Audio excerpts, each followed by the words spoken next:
अस्सलाम वालेकुम। आज हम करेंगे चचा के नाम ख़त। चचा जान के नाम ख़त लिखकर तोहफ़े का शुक्रिया अदा करें। ये तोहफ़ा नॉर्मली घड़ी का ही होता है। बाज़ औक़ात ख़त इस तरह होता है कि चचा जान के नाम ख़त लिखकर घड़ी के तोहफ़े का शुक्रिया अदा करें। तो स्टार्ट करते हैं।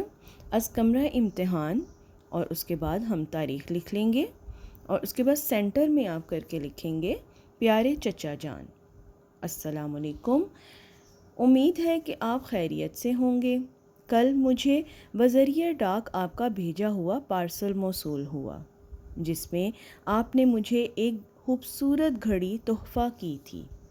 मुझे आपकी तरफ से भेजा गया तोहफ़ा बेहद पसंद आया है। आपने अपने कीमती वक्त से वक्त निकाला और मेरे लिए तोहफ़ा भेजा, जिसके लिए मैं बेहद मशकूर हूँ। अब इस घड़ी की मदद से मैं वक्त की पाबंदी कर सकूँगा। सालाना इम्तिहानात भी सर पर हैं।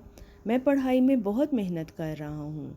इंशाअल्लाह इस साल भी पहली पोजीशन हासिल करूँगा।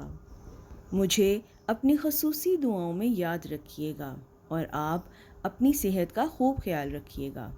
चची जान को मेरा सलाम और छोटे साथ को मेरा प्यार। वस्सलाम, आपका भतीजा अलिफ बे जीम। अगर चचा को ख़त लिखेंगे तो आखिर में आपका भतीजा या भतीजी लिखा जाएगा। भतीजी भी बिल्कुल इसी तरह लिखा जाता है, सिर्फ़ अलिफ की जगह छोटी ये आ जाएगी तो भतीजी बन जाएगा। ठीक है। उम्मीद करती हूँ कि ये आसान सा ख़त आपको समझ आ गया होगा। अपनी दुआओं में याद रखिएगा। अल्लाह हाफ़िज़।